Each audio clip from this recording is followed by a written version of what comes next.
Well, good evening, everybody, and welcome to this meeting of the National Jewish Assembly. We're very honoured and privileged to have a government minister speaking to us tonight, Sarah Dines.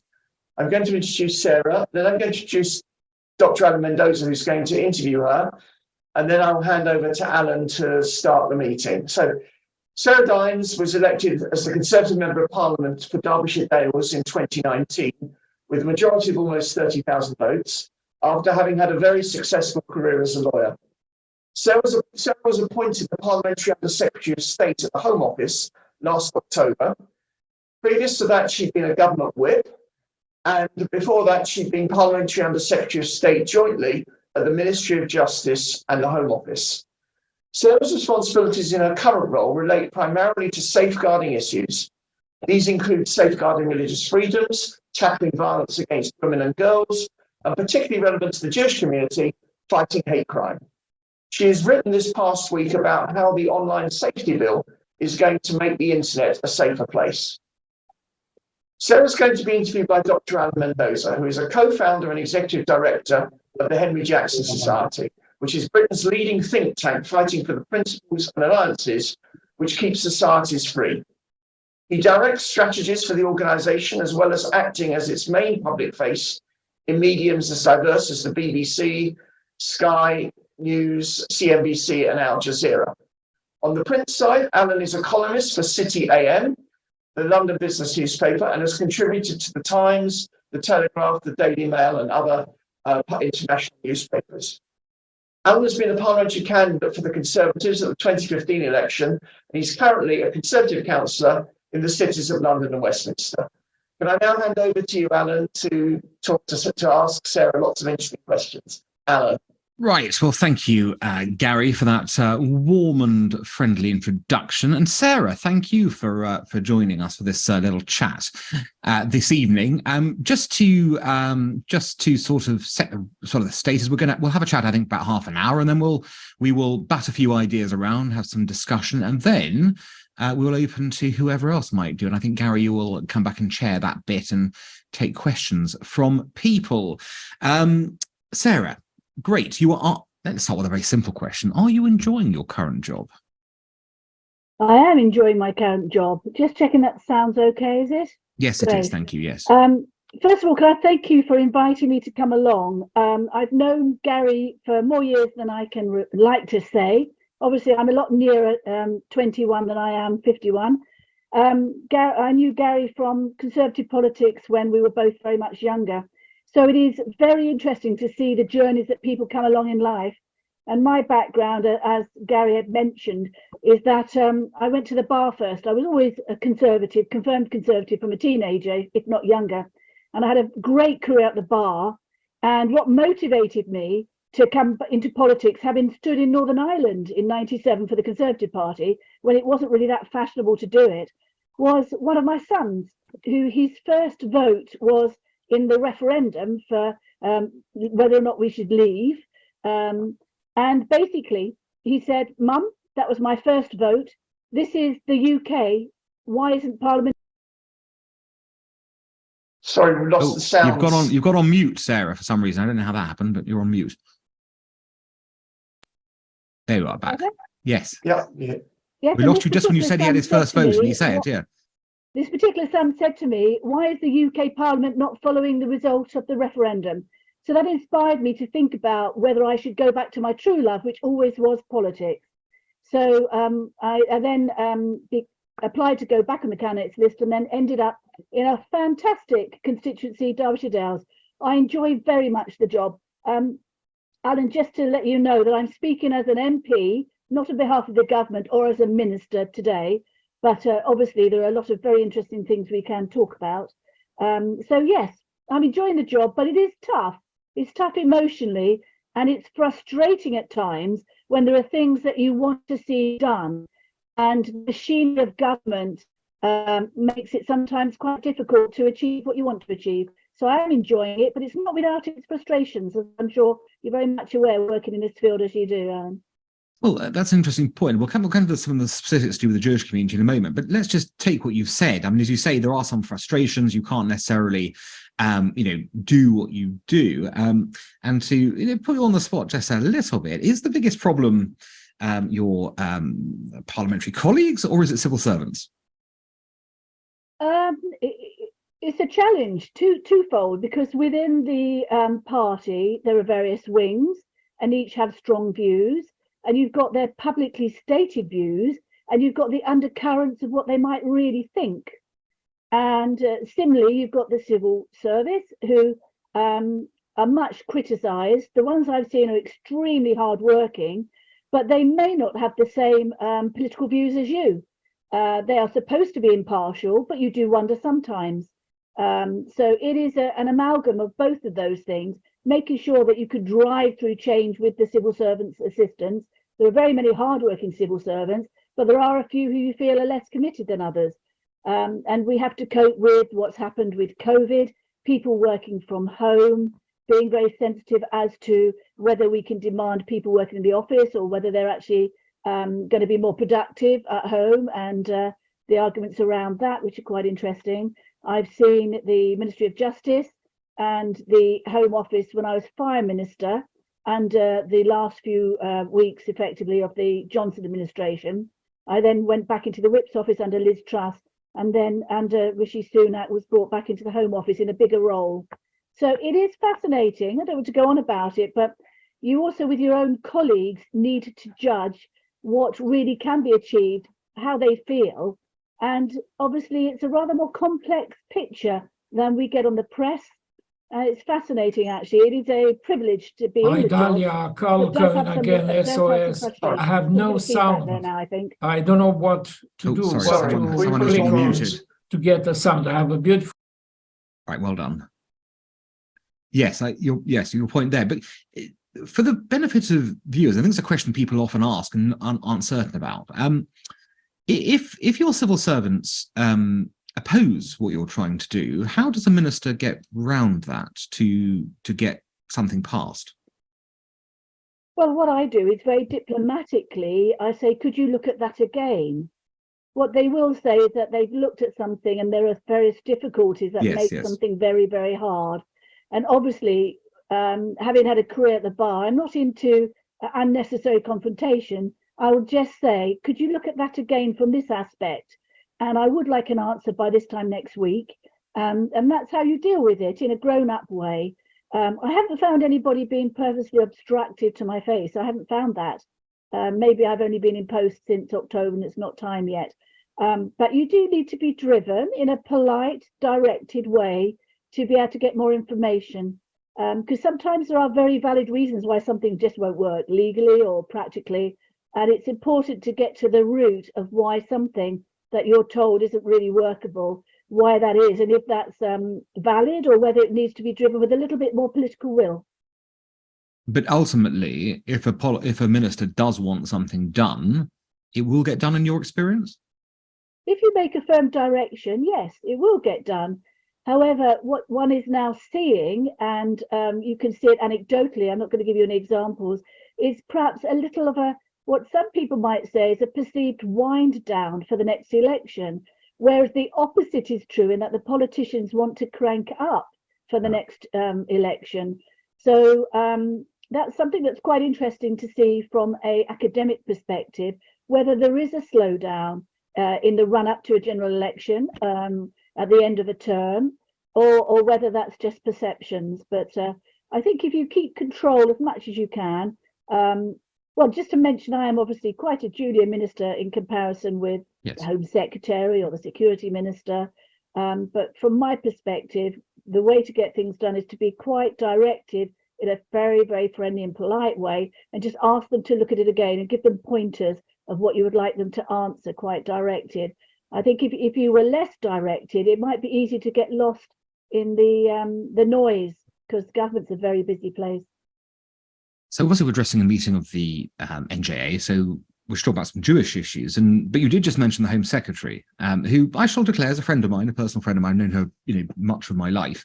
But she has attracted recently, I think it's fair to say, some criticism from some quarters of the Jewish community for her, I suppose you would say, strong and robust position on the migration issue.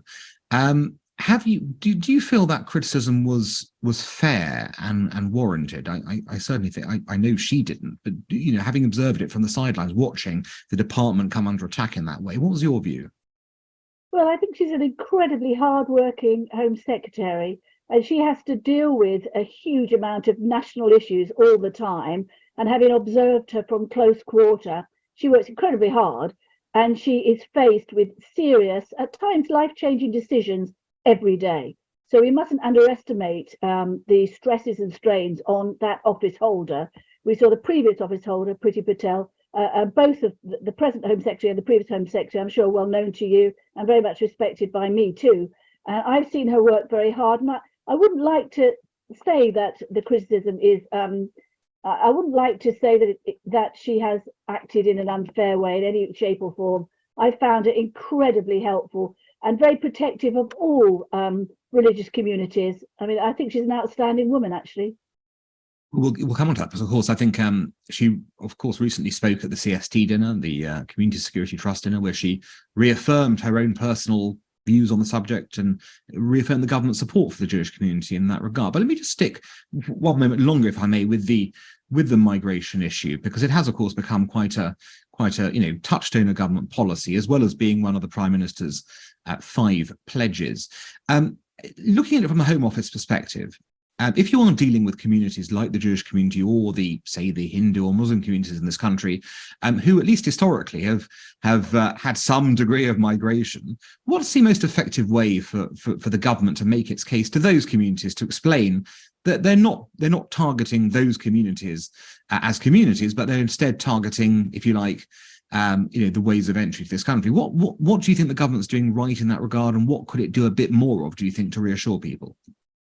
Well, obviously speaking as an MP, not on behalf of the as Home an MP, Office. yeah. What I would but say, you have an interesting vantage point. You can see this in the round, yeah. I've sat in and listened to a lot of debates with the Immigration Minister, Robert Jenrick, and the Home Secretary giving various statements, and the Prime Minister with his more recent statement on the small boats. I think that we are a very generous, kind country, and what drives people quite insane at times, looking at my inbox as a constituency MP, is the fact, and I get emails all the time on it, is the fact that the illegality of somebody who can jump the queue coming across the channel. And that's the main thing. They are jumping the queue and using up resources, which means that we have a smaller fund to help what I would consider genuine asylum seekers. So I think she's quite right to want to stop migration, which may be just for the purposes of financial gain, or indeed the human smugglers across the channel. And that leaves us with less capacity to do what we do historically best, which is to assist people with whom, countries with whom we have a strong link, where there is a genuine claim for political asylum. So safe and legal routes is the issue, isn't it, really? And where we have a historic link with a country, it is only right that we continue, as we have done over the centuries, to welcome immigration, obviously, but where there's a link or where there's a real true need to protect somebody's life. But when you've travelled through often more than one, sometimes 5 or 6 safe countries, it's very hard for the British taxpayer to swallow the fact that we're going to spend so much money, £6 million a day. What could we do with that £6 million a day that we're presently spending on hotels? So I think the focus is right to help people in genuine need, but also to make sure that the system isn't being abused, which it is at the moment by the people smugglers. Of course. Thank you for making those points. Now, if we move on to hate crimes, I mean, obviously, we take it, you're not, as you know, not here as a minister, but you do have some understanding of this, obviously, from your brief, and perhaps also for some personal interest factors as well. What would you say the state of hate, if you like, is in this country? What's the main driver right now of kind of hate crimes in this country, would you say? And what more can be done to sort of lower the limit? And you'll know particularly, of course, the Jewish community has suffered a lot of hate crimes on a per capita basis ahead of other communities in that case. And there have been some historic highs, although last year did pull back a bit from the high of the previous year. So what are your thoughts on the specifically Jewish element of this as well? Well, I think historically there are various groups. We all know the groups, including obviously the Jewish community, who historically have attracted hate. However, what I see, is a huge whipping up of hate that we've seen with the new technology. And I'm old enough, a bit older than you, Alan. I'm old enough to remember when I started out at the bar and I was considered a bit weird because I had a mobile telephone in 1990. Can you believe it? And everybody sent their work out to be typed. Nobody did their own typing. Things have changed dramatically, and the rapid change in technology with social media means that things are above and going faster than the engine of the state can keep up with. So it's protecting people, particularly, I think one of the drivers is social media, I'm afraid. Seems to be a frenzy. The haters, from whatever group they are, whether it's left or right, the haters can get together and come together. And I see that in my job in things, not only hate crime, but sexual abuse. There are forums that we have for people connecting, not just on the dark web, but on the open web, with things which are dreadful. For example, you talking to the National Crime Agency and to all the stakeholders in relation to sexual abuse, what you find now is people that used to hang around playgrounds now hang around at their keyboard, and they're making connections with other people, and it makes them feel that their views are okay and that they can act on them. Whereas historically, perhaps, it was harder for people to find like-minded people. And some of this hate, I think, is driven by social media, I'm afraid. You think and does that then lend itself to the physical world as well? Do you think the hatred online lead to physical attacks increasing? Well, I think the academic view is a moot point at the moment. You have academics that say that just because something's online, it doesn't necessarily transfer to physical activity. The academic research is mixed. However, all I can say is a very great deal of sexual abuse cases or paedophilia, you will find that there is a history of starting in a small way with unlawful images and progressing. And we see that with large amounts of the unfortunate, sometimes sexual murders will often start out with smaller crimes that build up. And in my view, I suspect that there is a very strong correlation between that sort of hate that you see for hate crime against a religious community. I'm sure that it being expressed online with other people gives justification for those that then want to go and act upon that. The jury may be out in relation to how often that happens, but in my mind, I think there's a strong correlation. If it's normalized and you see it online, I think those haters might be more inclined to act upon it. And they certainly can find each other and organize more easily, can't they? Gary mentioned at the start on this vein that you had said the online safety bill will make the internet a safer place. How? Well, we have tensions there at the moment, don't we? We have the social media companies who are not wanting to play ball. I could say that there is a great deal of work that I see with colleagues that are in the department, and civil servants are working incredibly hard to engage with them. And there was quite an interesting news article, I think it was Radio 4 this morning, in relation to how companies such as WhatsApp, what's WhatsApp going to do? Are they threatening to withdraw from the country? And from discussions with the law enforcement stakeholders, I think it's essential that we press on with that. We cannot allow what is essentially the unregulated Wild West, which may be great if it's in relation to the free market and business, but in relation to certain social issues, I think being on the side of the party where we have to look at that, my view is very much that we have to protect people if they're vulnerable, or if they are a religious community, or a particular protected characteristic, which might be your color or your sex. I think people do have to be protected, not overprotected, but properly protected. And we can't just have a free-for-all online. You can see those tragic cases where young people have, committed suicide, and you can see very often that there is a social media trail on that. So the companies can provide an answer. It just takes money and thought, and the social media companies are going to have to do it. Well, yeah, we say they're going to have to do it. It'd be interesting to see the mechanism that will force them to do it, of course, and that'll be interesting itself to see how that plays out. But one of the big questions, of course, is the issue of anonymity and privacy on the internet.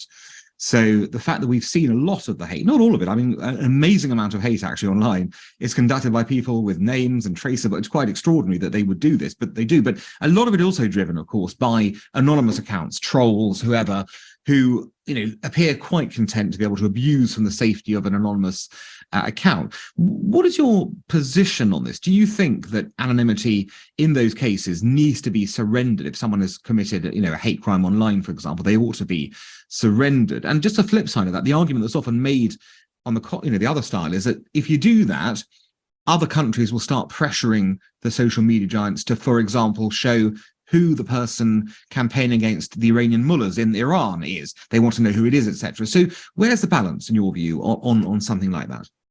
Well, obviously, there's always a tension between a total free exchange of information and protective measures. But when it comes to protecting children and protecting religious freedoms, for example, I think you have to be protective. I mean, that's just my view. But then I'm safeguarding minister, so I would say that, I'm sure. But there are academic arguments intellectually, having total freedom is attractive. However, I think some of the tech companies hide behind that. Speaking to various stakeholders and agencies, I have formed the view that it's the financial desire of the companies to not undertake that work. Of course, any censorship can be abused in a foreign country, and you just have to make sure that the measures are put in there to protect it. I mean, you can't say that you can't do something that's protective in our country just because it might be abused by a less democratic country elsewhere. We have to protect our own shores and our own citizens.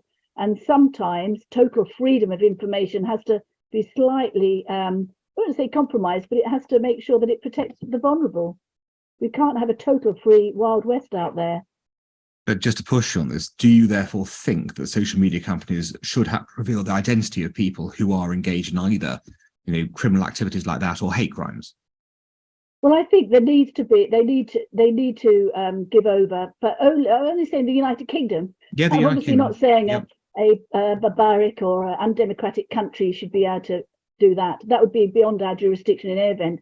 But in this country, if in the same way that there is, if there is sexual abuse or persecution of a religious minority, then I think, yes, I think they should be made to hand over that information. But that's me speaking rather personally. But there are I'm not an online safety expert, but there are safeguards, and it's been thought about over months, because obviously this is the main tension of the whole thing.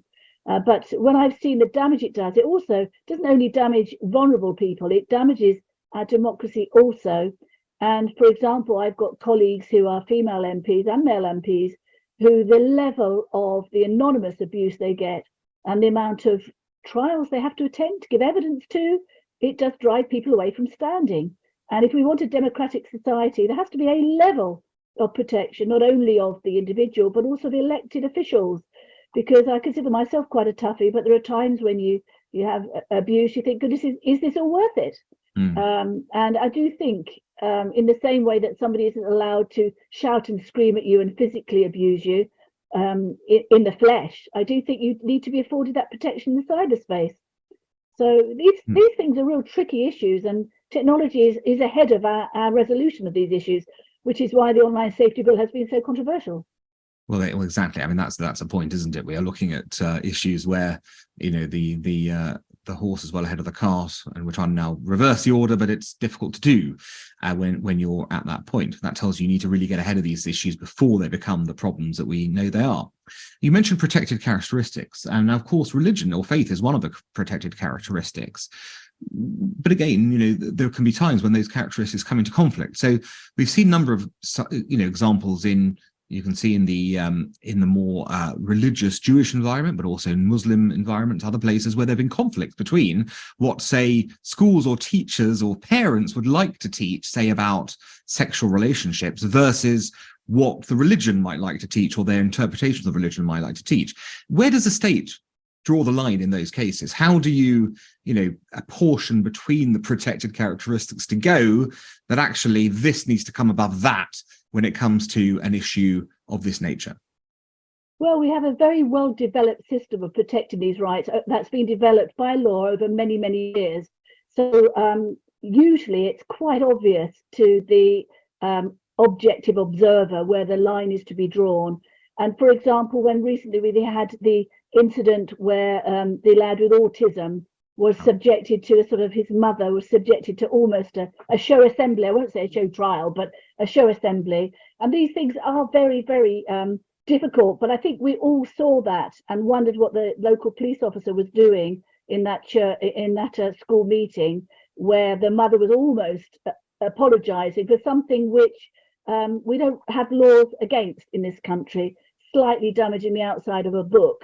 So that was, I think we all know where the balance is, but it's a case by case basis. Obviously, we have the basic laws developed over a long time, but again, these things are tricky. We have to debate them. Things like gender, there's an awful lot going on out there, and the line between religious teaching and what is acceptable. I mean, I'm an elected politician in a democracy, and I think the laws of the land come first. That said, I believe in freedom of believing and thinking what you want. But when it comes to making somebody else do something, I think the law of the land trumps it. So, and if you want to change in that field for a religious reason, then you should petition your politicians and get the law changed.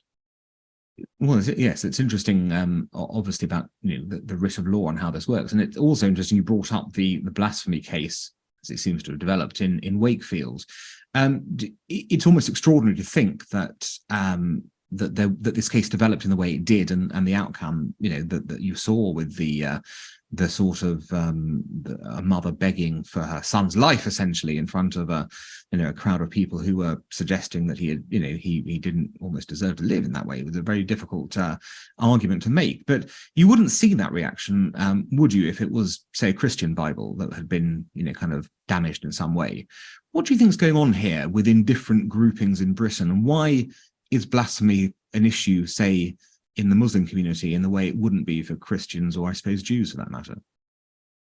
I think there sometimes is a time delay between various communities becoming totally integrated in the British way of life. I think that's been a problem, and we need better integration, because historically, I mean, back in the Middle Ages, it would have been very bad to damage a Bible. You might have been burnt at the stake, or at least hounded out of your village.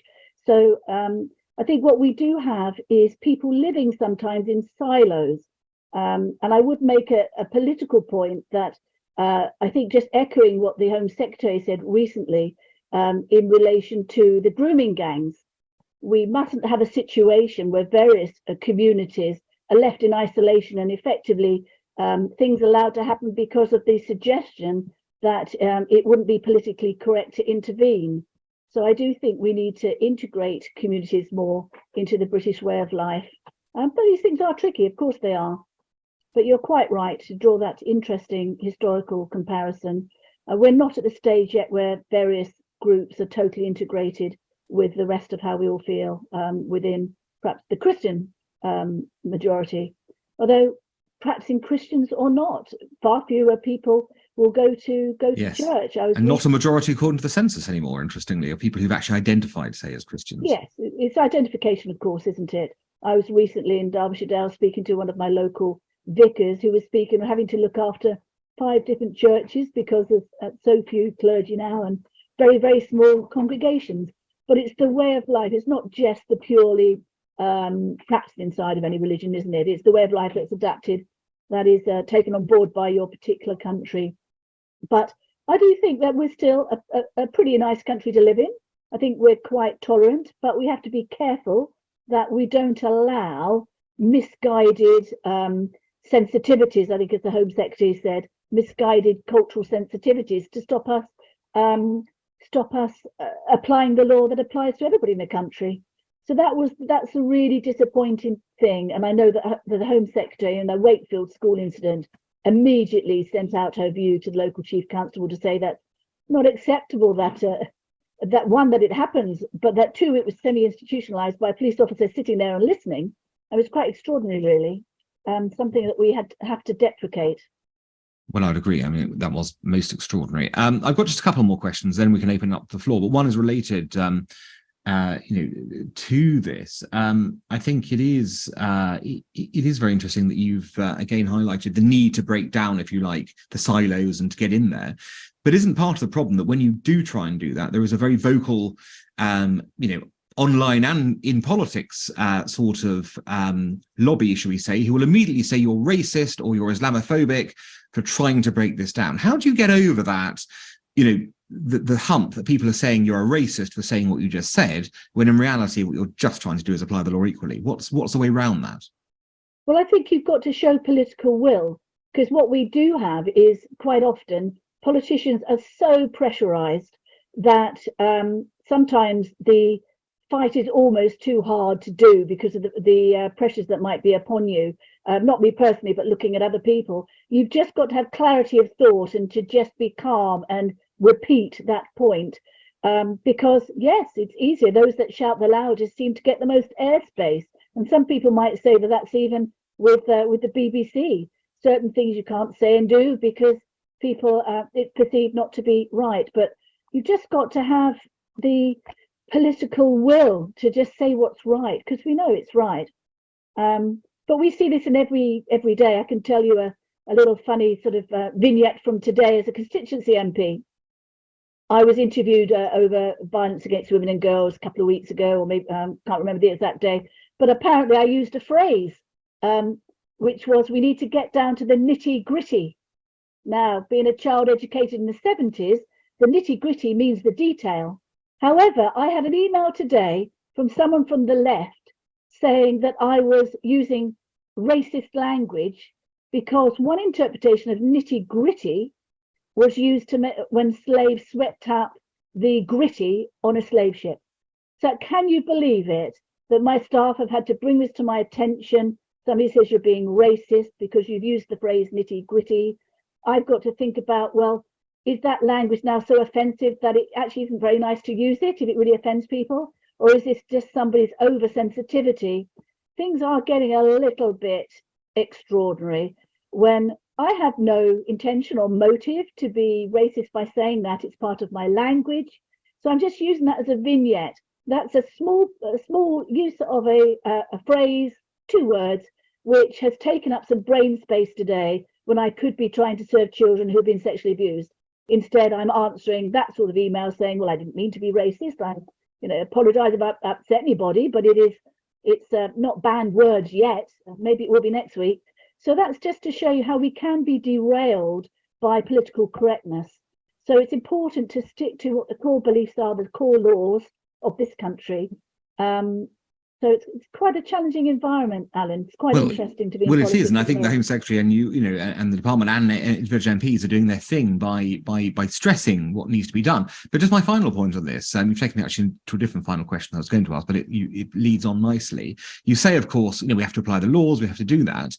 Hasn't part of the problem been the police themselves, the people who are applying the laws on the first instance, have got a little bit swept into this? You'll recall there was a whole swathe of these non-crime hate things that were then recorded. The Home Secretary said, you've got to stop doing this. This is crazy. You're wasting police time looking, in fact, in a way, Sarah, you're lucky that the Home Secretary said it, because somebody might have referred you to the police for saying nitty gritty. Before you know it, old Plod would be at your door saying, we've got to take you away for questioning in that regard, regardless, as daft as it may seem. But that was happening. Isn't there a problem that police themselves have been swept away a little bit in this? We could mention the Gollywog controversy as well, of course, in this and the debate about that. But it does seem that the police are unduly focused on these sorts of incidents as opposed to what most people regard as the serious crimes out there. Well, I'm very grateful to the Home Secretary for having the boldness to be able to state that, because it's incredibly hard to state the obvious sometimes for fear of being criticised. But she has been bold on that. And there's new guidance over there's new statutory guidance over what is a non-hate crime at the moment. And I've been looking through that, which is quite interesting. And I've asked the civil servants to look and see if it can be toughened even more to make it clearer. Because you have the situation where any institution like the police would think, well, we're going to have to go overboard and try and make sure we're doing this properly. And they get swept up sometimes and don't see the wood for the trees. Now, maybe that's a phrase that's anti-trees or pro-trees. I don't know. I'm going to think about that. But joking apart, this is very serious stuff. And I had a discussion with civil servants today about the very issue as to whether such, quotes, intelligence that isn't a crime but could be hate related is of use and should be recorded. For example, you might have, the police find it quite useful, because all intelligence is useful, isn't it? But it is quite useful. It does sometimes create a picture. For example, if you've got somebody making minor, slightly anti-Semitic remarks that are borderline, that intelligence kept over years could inform you as to somebody who might then go and want to bomb a synagogue.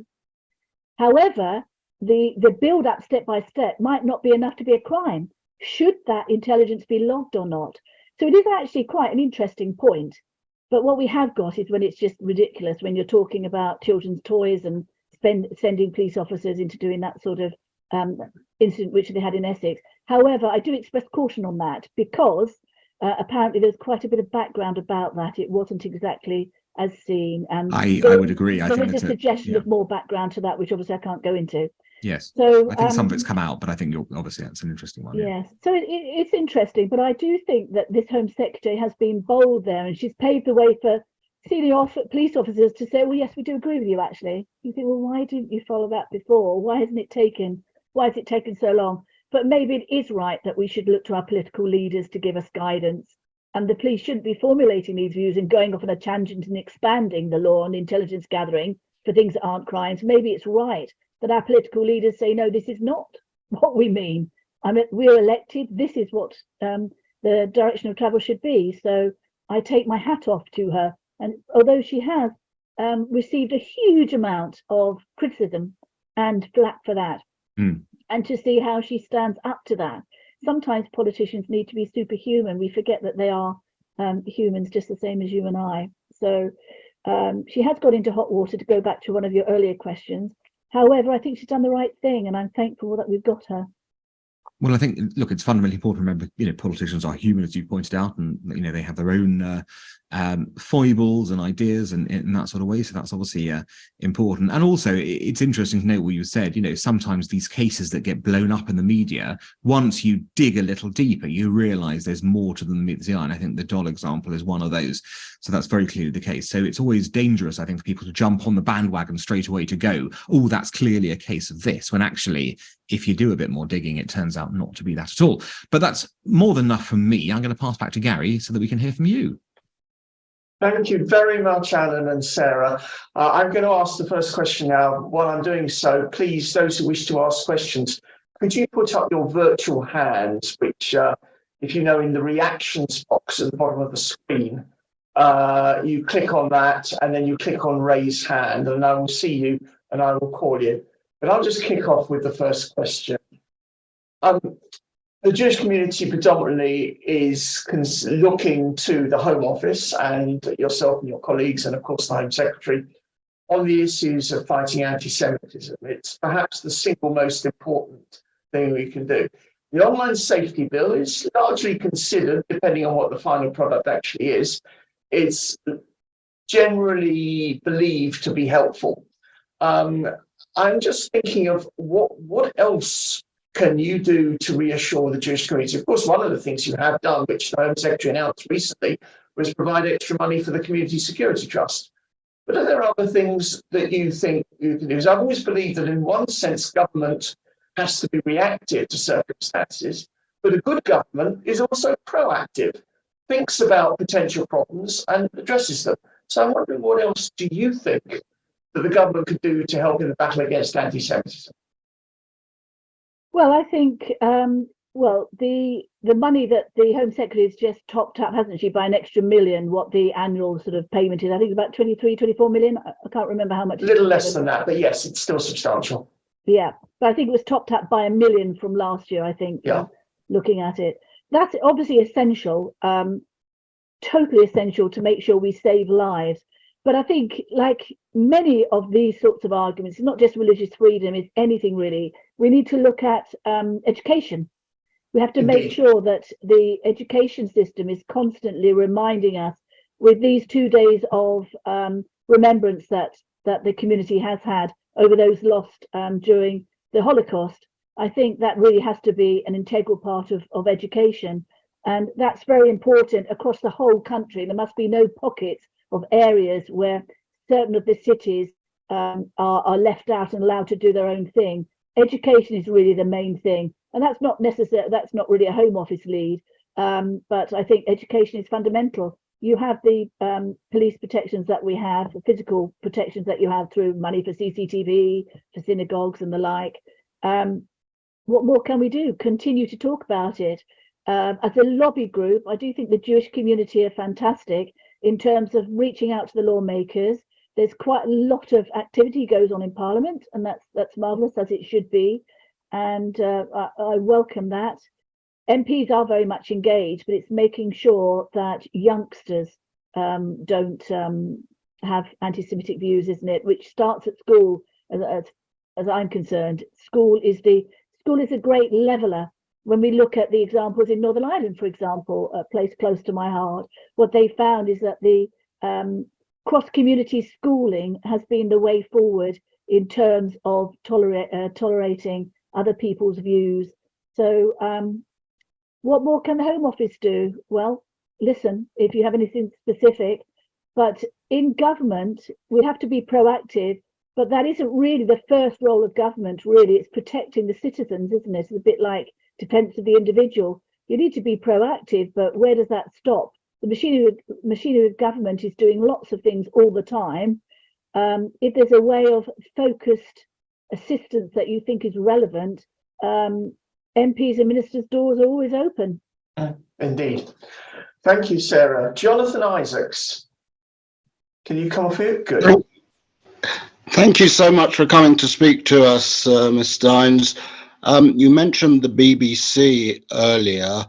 I wonder what your own position is as an MP in regard to the parliamentary inquiry into the BBC's perceived bias against Jews and Israel, and whether you agree that there is a bias by the BBC against Jews and Israel. Well, it's been looked into, isn't it? But I'm open to hearing what you have to say about that. Totally open. I'm not active within this particular arena, but I'm very happy to listen to what your views are. What I can see is that there's a great deal of bias in many ways in the BBC, and the Conservative government have been engaged. The previous Home Secretary was very engaged in trying to assist. Tell me what you think. What do you think, Jonathan?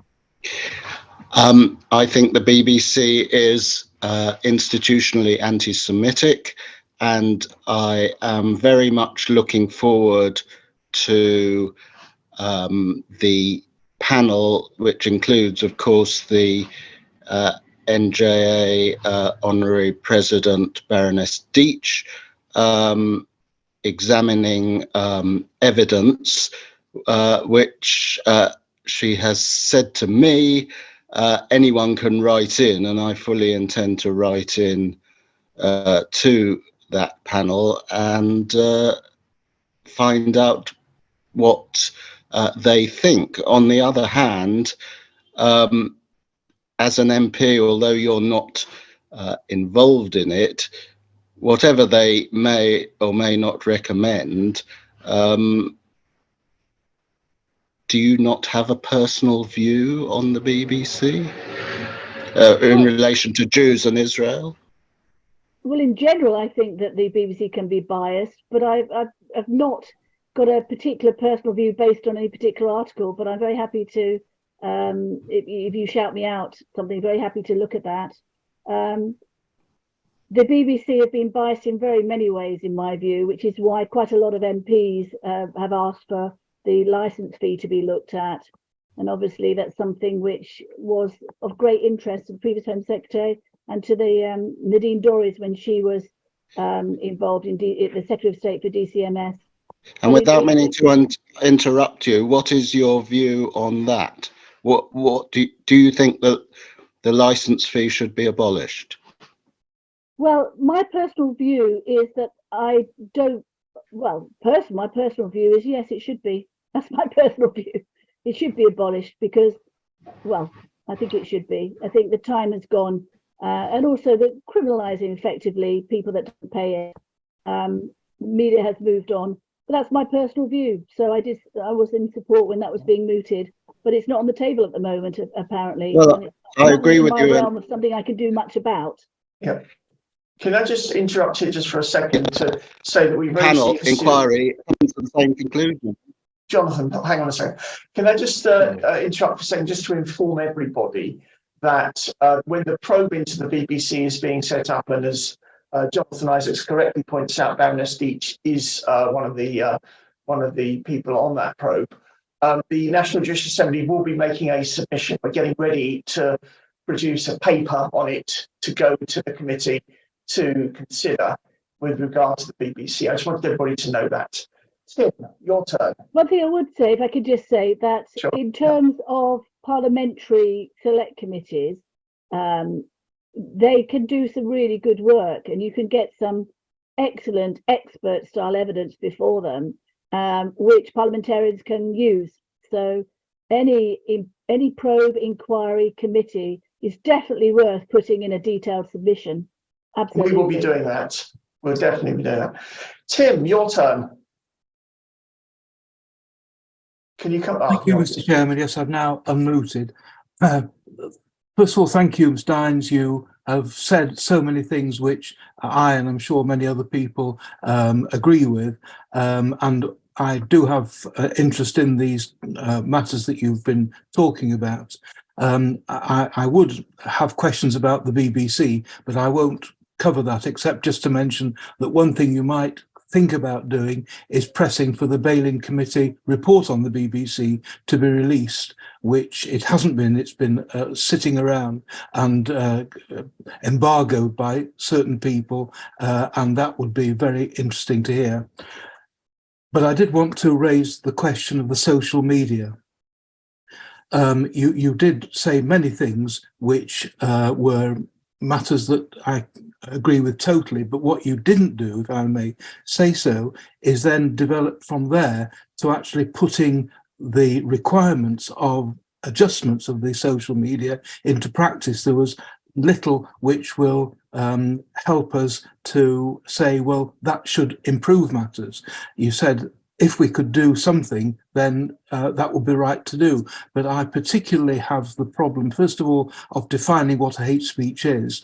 And I would suggest that if we get somewhere close to what a hate speech is and start that off, there shouldn't be any reason to hold back the legislation by virtue of that, because it can always be modified later.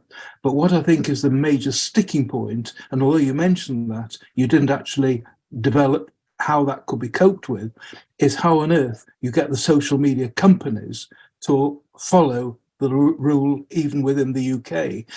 Can you find them? Can you ban them? How can you actually go about it? Because simply discussing it and on observing that it should be done has not actually helped, because it's getting worse rather than better. So please, how do we move from wanting it better, from feeling we know how to make it better, to actually making it better? In terms of the bill itself, as I understand it, it's not in my department, but it's DCMS. But as I understand it, there are pretty chunky, I mean, quite large, very large sanctions in terms of financial penalty, because it's thought that financial penalty is the only way really to enforce. Very large financial penalties is what's been suggested, but I don't know the detail of exactly how much and how the statutory definition of what would be hateful or hate crime, of what the exact definition is. I don't know, I'm afraid. That's not in my department, but presumably it will be published, so you'll be able to have a proper look at that. But the level of crimes, as I understand it, are going to be incredibly high. So the sanction by way of financial penalty. Is there any kind of indication that you have got as to when the bill will actually be available, when it will be published?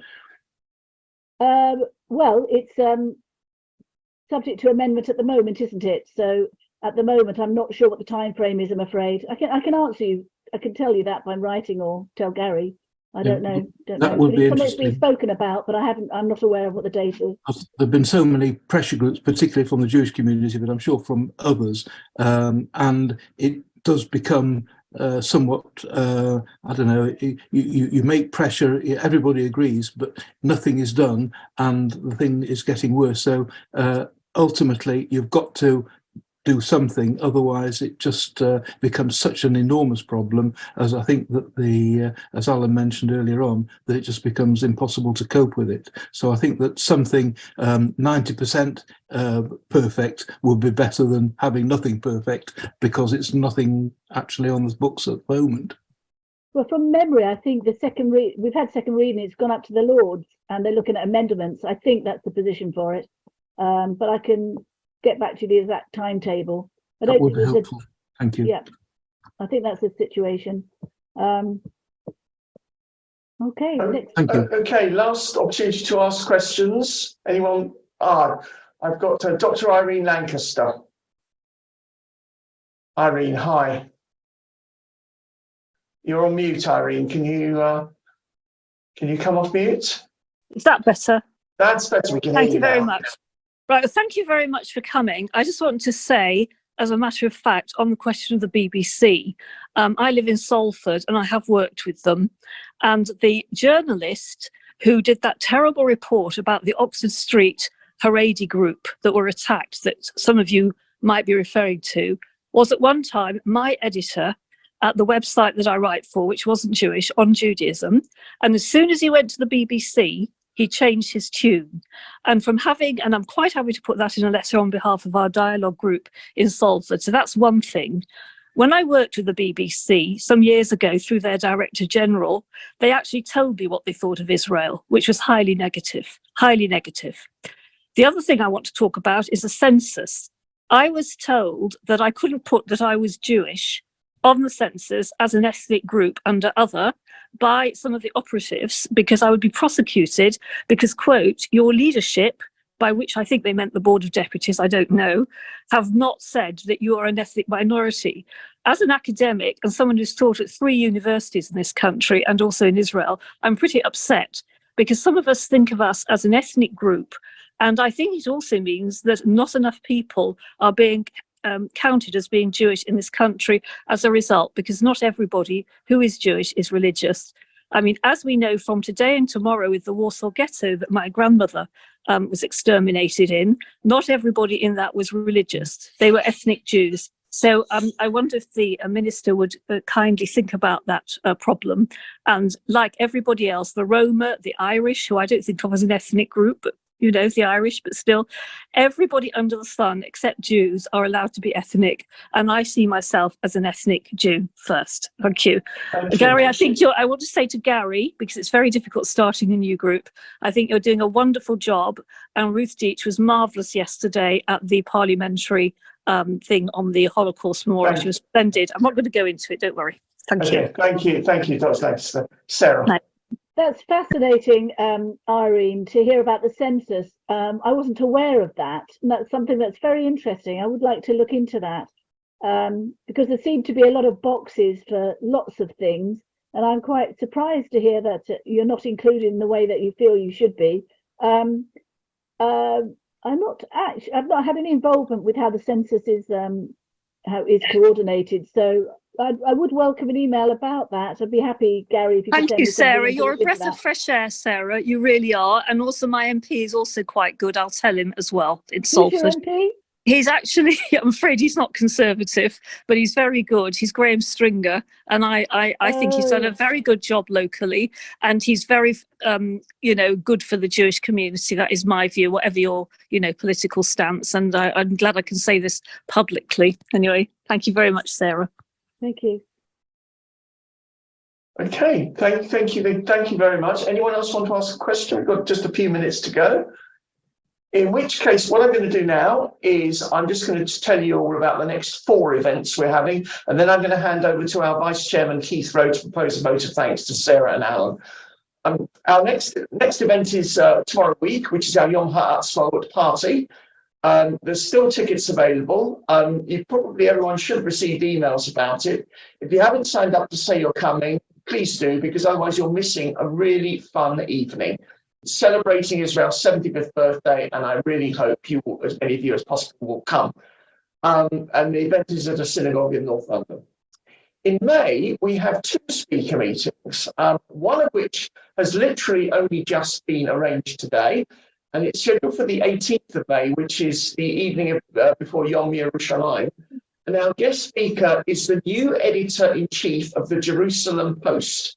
I believe his name is Avi Meir. I don't myself know him, but he's agreed to come and speak to us. And I think that will be very, very interesting. So it's Avi Meir from the Jerusalem Post on the 18th of May. 5 days later, we have one of Sarah's colleagues coming to speak to us in a face-to-face meeting. And that is Lee Anderson, the Deputy Chairman of the Conservative Party. He will be speaking at a synagogue in central London for us. And I know we want to try and have a balance of Zoom meetings and face-to-face meetings. And Lee has kindly agreed to come on the 23rd of May. And then the next one is on the 22nd of June, where the guest speaker is a very well-known Israeli journalist called Gil Hoffman. Some of you will have heard of him. And we're also arranging another 3. We know that many of our Zoom meetings have 3 speakers over a period of 2 hours. And we'll be arranging another one of those for late June, early July. Okay, I'd now like to hand over to Keith Rowe, our Vice Chairman, to propose a vote of thanks. Thank you, Gary. And on behalf of the NJA, I would like to thank Sarah Dines MP for taking the time to come and speak to us this evening. You are the first government minister to address the NJA, which is a really important position, I'm sure you'll agree. It's a first for you and it's a first for us. And thank you for taking the time to be with us. We've had a very wide-ranging talk and discussion from yourself, covering everything from how to get things done as a government minister, migration, views on social media, to the Wakefield blasphemy case and political correctness. So thank you for giving us your views. I hope you'll come back perhaps and speak to us again at some point in the future. It's been a very interesting evening. I'd also like to take this time on behalf of everybody here to thank Alan for again being with us this evening, albeit on the other side of the table. Last time you were giving us your views and this time you're the interviewer. You've certainly thought through the questions, given us a very balanced and thought through set of questions on which to base this evening's event. The only thing that I'm trying to think of is really, now you've been both sides of this particular table, what Gary has in mind for you next. And that's perhaps a space and something that we'll just have to watch and wait and see. But thank you also for taking the time again to be with us this evening.